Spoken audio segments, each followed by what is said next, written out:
जो बहुदेववाद को छोड़कर एकेश्वरवाद में विश्वास रखता है, सो योग से ही हमें ऐसी दिव्य ज्ञान दृष्टि मिलती है और योग से ही साध संगत जी विवेक जागृत होता है। योग से ही विवेक जागृत होता है और जो विवेक है साध संगत जी, जिसके अंदर विवेक जागृत हो जाता है वो सही और गलत की पहचान कर लेता है, सच और झूठ की पहचान कर लेता है।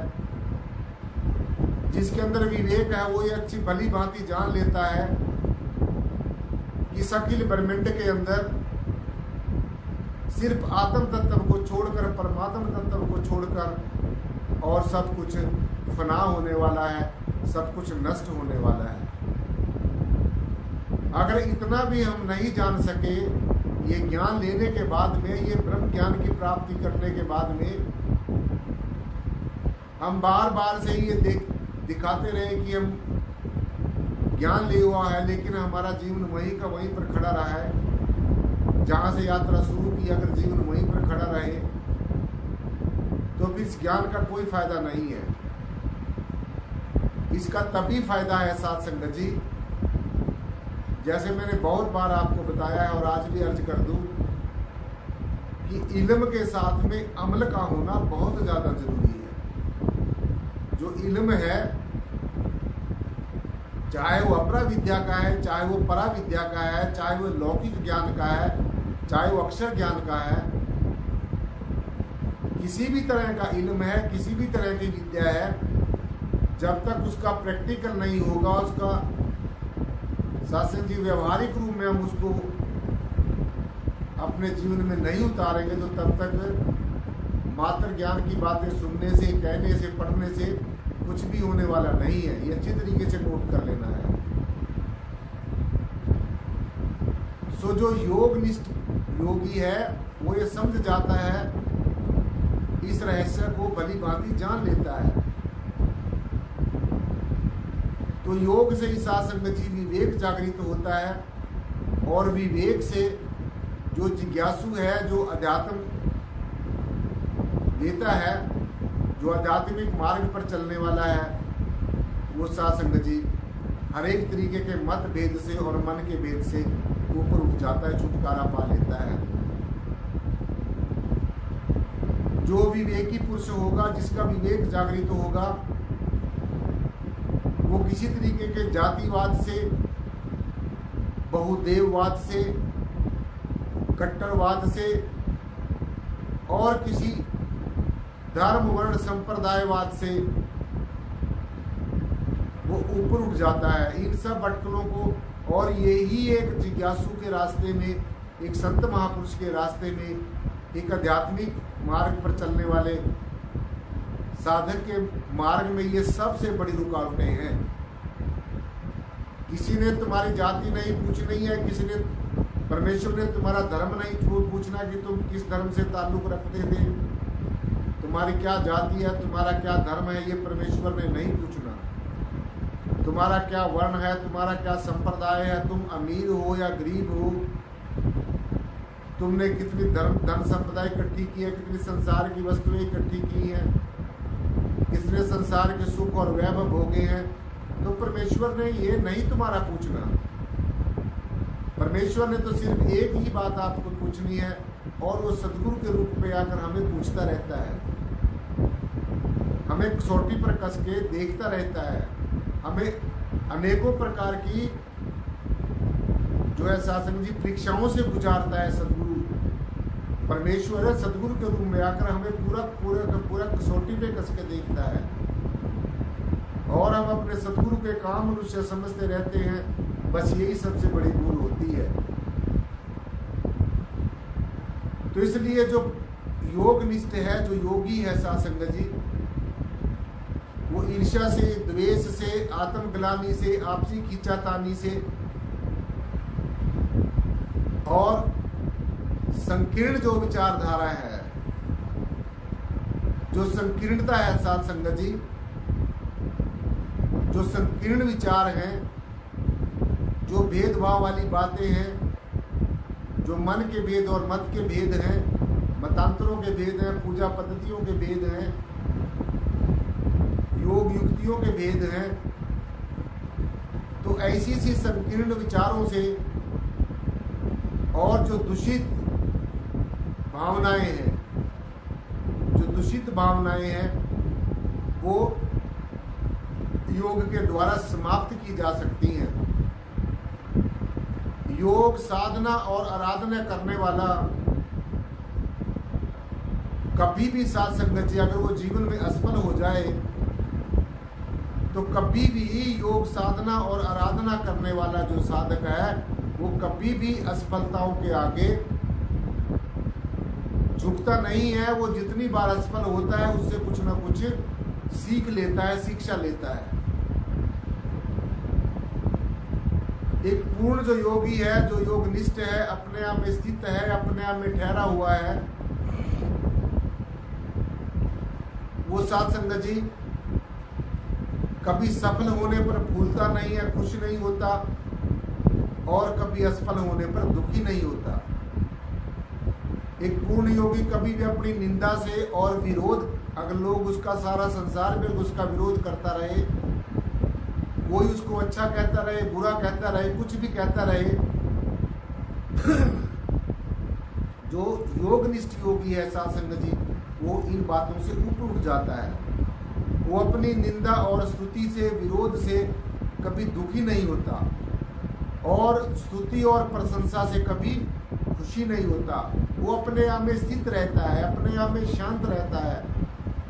जैसे ये अडोल है, ये परमेश्वर, ये परब्रह्म निर्गुणाकार परमात्मा हमारे चारों तरफ जो फैली हुई सत्ता है, जैसे ये बिल्कुल अडोल है, अपने आप में साध संगत जी अजर है, अमर है और अविनाशी है, जन्म मरण से परे है, सबके सहित भी है और सबसे रहित भी है, सबके साथ रहती हुई भी ये परम सत्ता सबसे अलग है।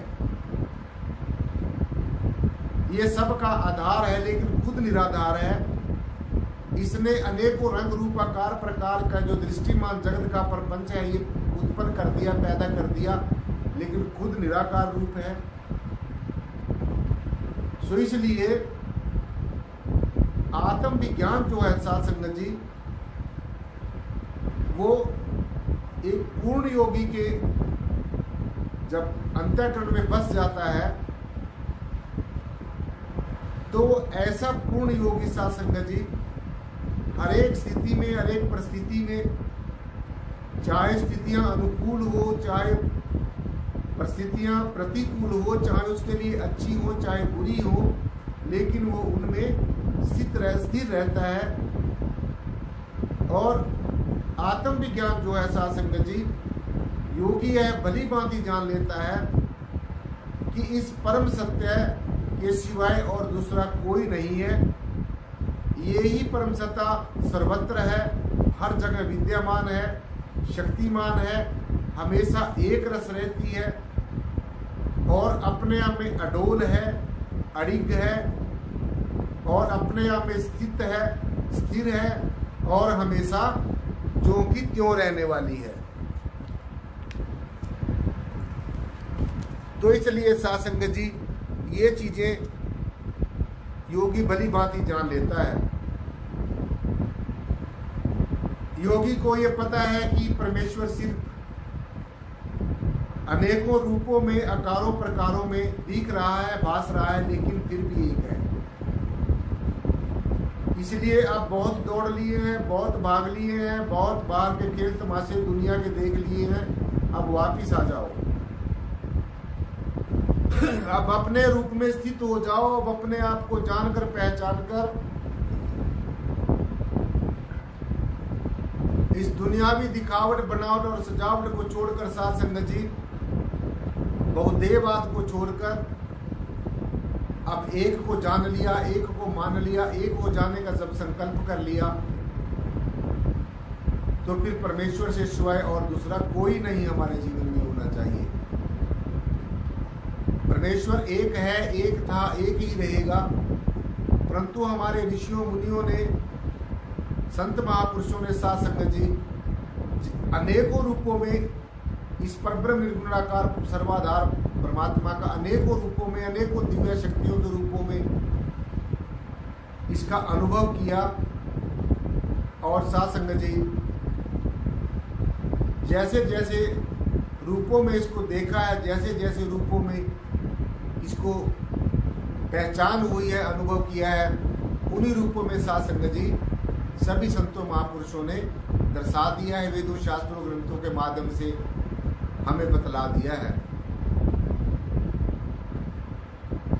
कई संत महापुरुषों ने कहा है कि परमात्मा एक प्रकाश का पुंज है, एक प्रकाश है। जैसे हम ये प्रकाश देख रहे हैं, इस प्रकाश का कोई रंग नहीं है, कोई रूप नहीं है, कोई आकार नहीं है, और ये प्रकाश सर्वव्यापी है।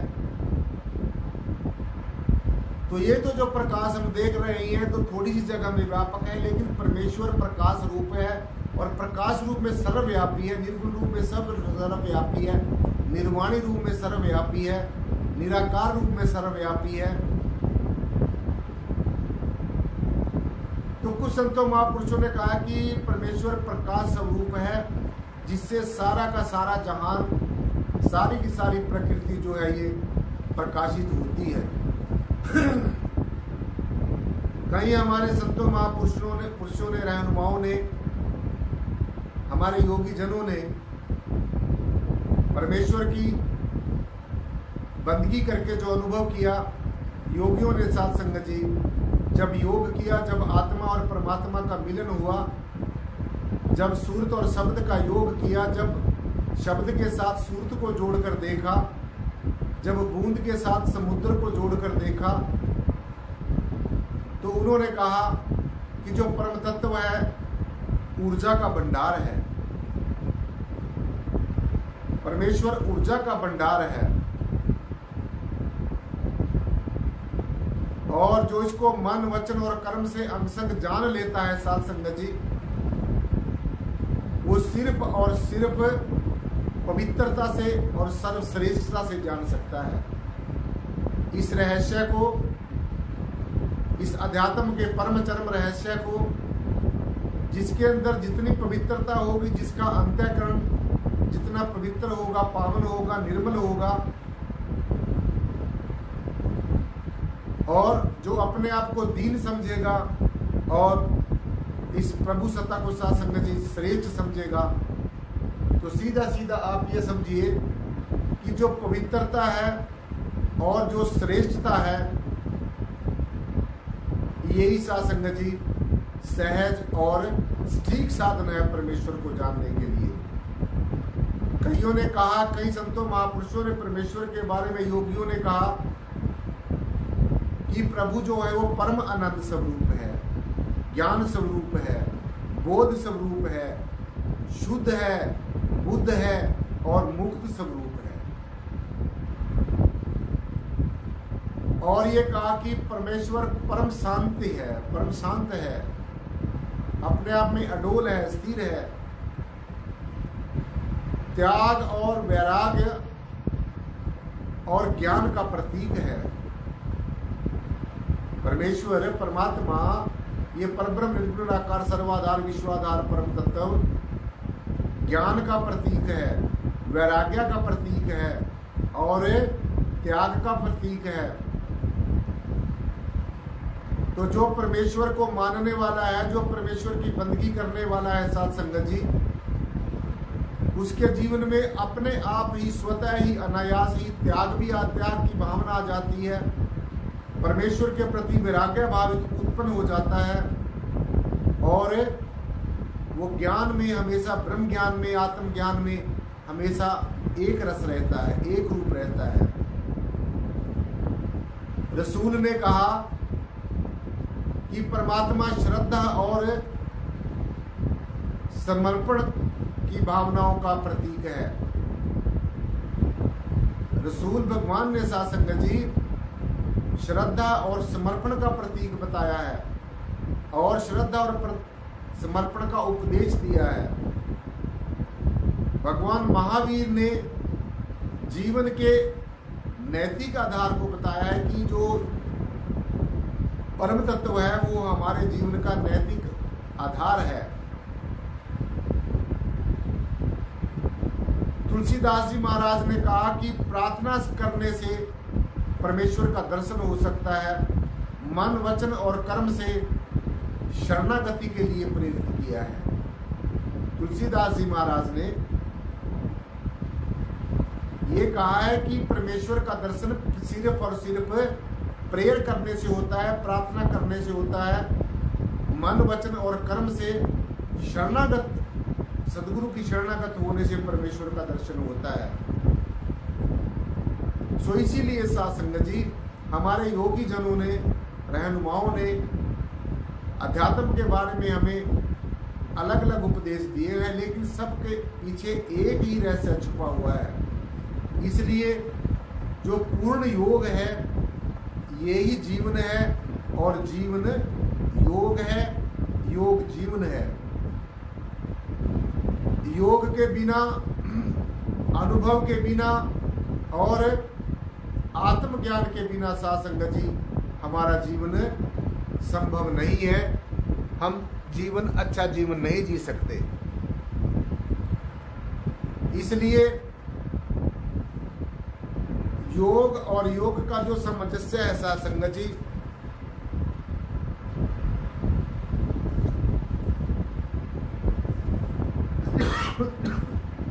जो योग है और योग का जो समन्वय है, यही इसके बीच में एक रूपता स्थापित करना, एक रस होना, यही भक्ति है।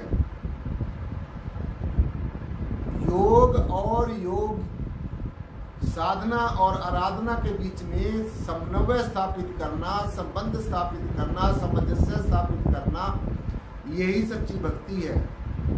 और यही हमारी भारत की सत्यम, शिवम और सुंदरम संस्कृति है।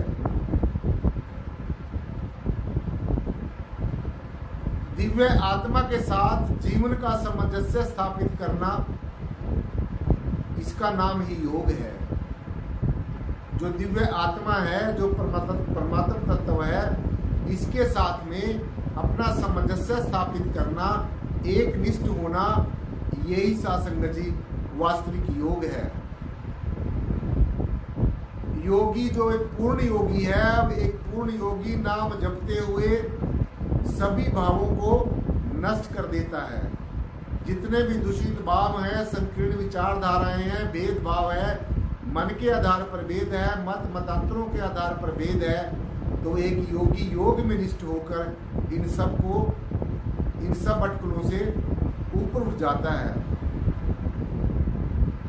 इसमें साध संगत जी कोई संदेह नहीं, कोई शक नहीं कि प्रभु का, परमेश्वर का पावन नाम जप के सभी कर्म, चाहे वो प्रारब्ध कर्म है, चाहे संचित कर्म है, चाहे वर्तमान के कर्म है, वो सब के सब समाप्त हो सकते हैं और दिव्य शांति को प्राप्त हो जाता है ऐसा योगी। इसलिए निष्काम भाव से और अनासक्त भाव से एक जो कर्म योगी है वो अपने आप में साध संगत जी स्थित रहता है, अपने आप में निष्ठ रहता है। निष्काम भाव से और अनासक्त भाव से कर्मयोगी बने रहने मनुष्य जीवन का साध संगत जी एक सच्चा आदर्श है।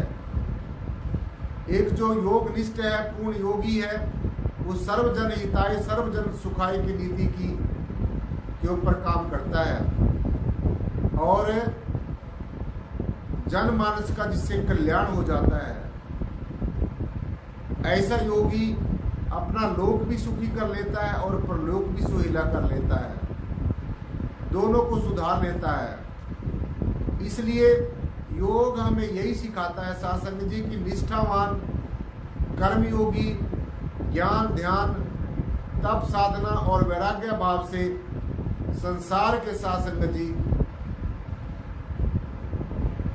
सभी भावों से ऊपर उठ जाता है और संसार में रहता हुआ भी वो संसार में नहीं रहता।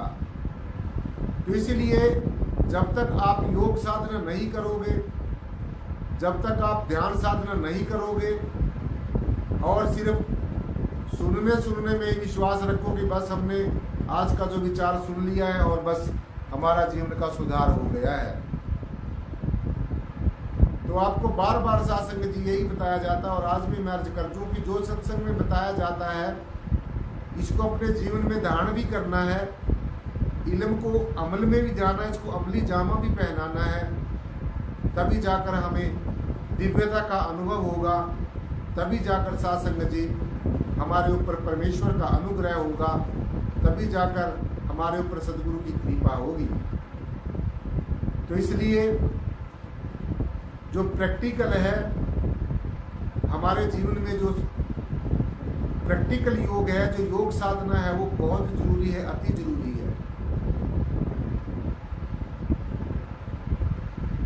तो मुझे सबसे यही उम्मीद है और मैं सबसे आशा करता हूं कि आप घर जाकर इस विचारों को फिर सुनोगे और सुनकर सबसे जो इम्पोर्टेंट बात है कि प्रैक्टिकल करना है, ध्यान साधना जरूर करनी है। साधना और आराधना के बिना जीवन अधूरा है, कुछ भी नहीं है, ना के बराबर है। तो इसलिए सत्संग जी आज का जो विचार है वो यहीं पर संपन्न होता है। बोलने में कोई त्रुटि हो गई हो उसके लिए बार बार क्षमा का याचक, क्षमा प्रार्थी, और एक बार सतगुरु भगवान के नाम का एक जयघोष, एक जयकारा, जिनकी अपार कृपा से आज हम सबको इस योग के बारे में, योग क्या होता है और एक ब्रह्मनिष्ठ योगी का कैसा जीवन होना चाहिए सुनने को मिला। तो सतगुरु भगवान के नाम का एक जयघोष, एक जयकारा। बोलो सतगुरु भगवान की जय। सत्संग जी बड़े प्यार और सत्कार के साथ कहना जी, धन निराकार जी। जो बोले तिस बलिहार। परम पूजनीय सतगुरु शहंशाह बूटा सिंह जी महाराज की जय हो। जो बोले तिस बलिहार। परम पूजनीय सतगुरु शहंशाह बूटा सिंह जी महाराज की जय हो। जो बोले तिस बलिहार। सतगुरु शहंशाह मेहताब सिंह जी महाराज की जय हो। जो बोले तिस बलिहार। परम पूजनीय सतगुरु शहंशाह लक्ष्मण सिंह जी महाराज की जय हो। जो बोले तिस बलिहार। सतगुरुदेव प्रीतम नाथ जी महाराज की जय हो। जो बोले तिस बलिहार। सर्व संत समाज की जय हो। सत्संग जी बड़े प्यार और सत्कार के साथ बोलना जी, धन निराकार जी।